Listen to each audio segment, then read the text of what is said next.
Bismillahirrahmanirrahim. Assalamualaikum warahmatullahi wabarakatuh. Jumpa lagi bersama saya di podcastku, podcastnya Kuningan dari Kabar Kuningan Channel, dan hari ini kita akan membahas tentang dunia yang sangat penting bagi kita semua, dunia pendidikan. Ini menarik sekali karena ranah pendidikan adalah sebuah dimensi yang dekat dengan manusia, dan di sanalah diawali dari sebuah pembentukan manusia, sehingga kalau dunia pendidikan ini berhasil, maka akan mengakibatkan sebuah peradaban yang sangat maju bagi manusia itu sendiri. Oke, ini bahasanya cukup berat ya sebetulnya, karena harus dengan orang ahlinya, tetapi izinkan saya sebagai praktisi pendidikan akan memberikan sebuah pengalaman dan paradigma saya atau cara pandang saya terhadap sebuah pendidikan, terutama yang ada di Kabupaten Kuningan. Nah, teman-teman, ada sebuah hal yang sangat menarik ketika saya pulang dari berangkat ke masjid pada Jumat kemarin, Jumatan. Saya ketemu dengan seseorang dan dia memang saya kenal adalah sebagai pejabat di dunia pendidikan. Saya tidak bisa menyebutkan namanya. Dia mengatakan bahwa di mana sekarang kerja gitu kan. Saya bilang, ya saya di dunia pendidikan, Pak. Nah, kemudian dia bertanya kembali tentang kurikulum yang digunakan saat ini. Yang saya tahu memang, dan kita harus tahu, semua guru harus tahu bahwa kita sedang menjalani kurikulum merdeka.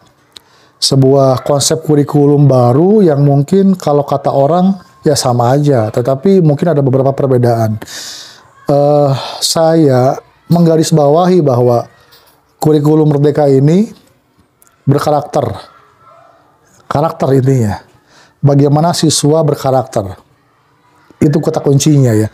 Dengan berbagai macam organisasi, berbagai macam event, program yang dibalut di dalamnya, intinya adalah bagaimana seorang siswa bisa berkarakter.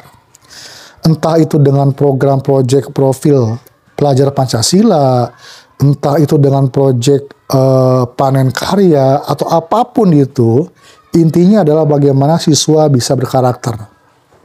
Ya. Kemudian Bapak tadi mengatakan apa bedanya kurikulum dulu dengan kurikulum merdeka saat ini. Saya sempat bingung bedanya apa ya. Cuman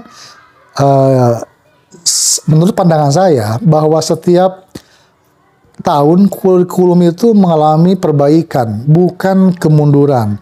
Kurikulum yang lama memiliki mungkin setelah dievaluasi ada semacam kekurangan, kemudian tahun ini diperbaharui, dan tahun ke depan pun pasti akan berubah, karena perubahan itu sebuah keniscayaan. Jadi kalau kata guru-guru yang mengatakan entah juga berubah lagi, emang betul, hidup itu harus berubah gitu. Ketika kurikulum merdeka ini mungkin ada sedikit kekurangan dan ada penambahan di kurikulum yang akan datang, itu wajar karena sebuah keniscayaan, saya bilang begitu. Nah, kenapa karakter yang dijadikan goal, end of goal, tujuan akhir dari sebuah pembelajaran? Karena kita tahu bahwa manusia ini manusia ini adalah sosok yang memang harus diberikan pelajaran, harus dibimbing begitu. Bukankah kita tahu bahwa Rasulullah itu lahir ke dunia, dia membawa risalah kebaikan untuk mengajarkan manusia. Artinya sama dengan dunia pendidikan, kita sebagai guru merupakan perpanjangan langsung dari bagaimana kita harus bisa mentransfer kebaikan-kebaikan baik secara agama ataupun kebaikan secara umum kepada manusia yang lain, siswa.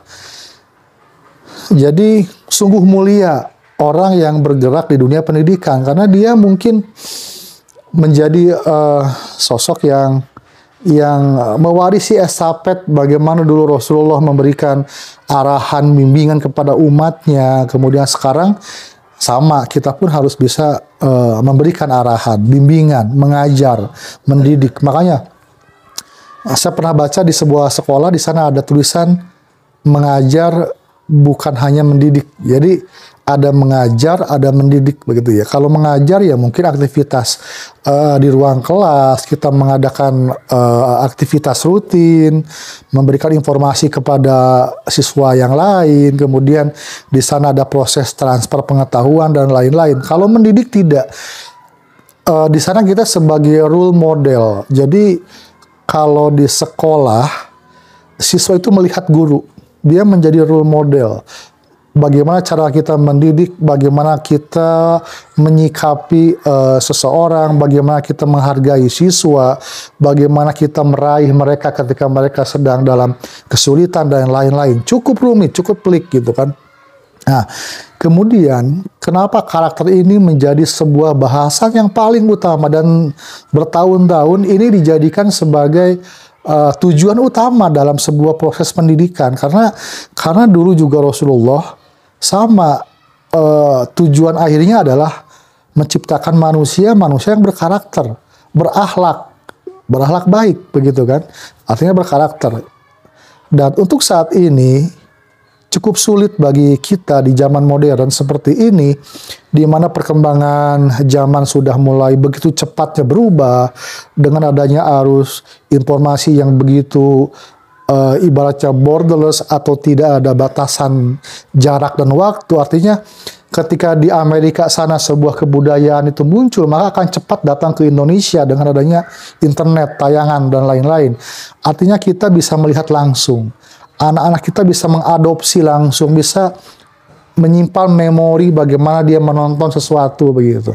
Dan itu menjadi sebuah pembelajaran yang secara tidak langsung dia tidak menyadari bahwa ternyata misalkan gaya hidup mereka di sana, orang luar negeri, itu bisa langsung kita terima. Artinya tidak ada batasan arus informasi yang datang saling begitu cepat datang ke Indonesia dan lain-lain. Artinya karakter ini menjadi sangat berat bagi dunia pendidikan karena itu tadi ya, faktor-faktor dari lingkungan sekitar. Nah, bicara karakter itu juga bicara tentang akhlak. Indikasinya adalah ketika siswa menjadi baik, soleh, pintar, dia berhasil, maka itu adalah indikasi dari keberhasilan pendidikan. Tapi kalau kita melihat misalkan anak-anaknya, dia malah membuli, dia malah kabur, dia malah tidak sekolah, dia malah merokok dan lain-lain. Berarti ada satu indikasi, ada satu kesalahan di mana pola pendidikannya perlu dibenahi. Nah, dan sekarang teman-teman, kita bisa melihat langsung ya bagaimana sebuah kasus pemukulan oleh siswa di Cilacap yang sangat viral hingga sekarang, di mana dia sudah tidak punya rasa empati atau simpati kepada temannya, dipukul habis-habisan. Itu sangat menyedihkan bagi dunia pendidikan. Kemudian ada beberapa kasus yang lain lah, banyak. Artinya bahwa ternyata generasi muda kita sekarang ini sedang tidak baik-baik saja. Kenapa seperti ini? Mungkin ada kesalahan dalam dunia pendidikan kita atau di sekolah kita. Nah, makanya kurikulum Merdeka ini hadir untuk menjawab itu semua. Dengan harapan kurikulum ini bisa membawa kepada kebaikan, membentuk karakter, sehingga menjadi manusia yang berkarakter Pancasilais, dia bisa menghargai orang lain, dia bisa berkreativitas dalam bidang yang dia mumpuni dalam kemampuan masing-masing, dan lingkungan sekolah juga bisa mengeksplor bagaimana potensi dari masing-masing siswa. Karena dalam kurikulum Merdeka ini kita tidak bisa menyamaratakan kemampuan siswa. Ada yang dia bisa menggambar, dia bisa melukis, dia bisa fisika, kimia, dan lain-lain. Artinya semua potensi bisa tergali dengan baik. Itu. Nah, teman-teman, kemudian saya akan menjelaskan tentang 4 pilar supaya tidak melebar kemana-mana. 4 pilar pendidikan yang sempat ini digaungkan oleh Kadisdik Provinsi Jawa Barat waktu beberapa tahun ke belakang, dan saya masih ingat di mana proses pembelajaran atau learning, pembelajaran itu ada 4 pilar. Yang pertama adalah learning to know, artinya belajar untuk menjadi tahu. dalam konsep pendidikan, lingkungan pendidikan ini harus bisa mengakomodir, harus bisa menimbulkan satu wawasan baru bagi peserta didik. Misalkan siswa bisa tahu tentang A, B, C, D yang awalnya dia tidak tahu.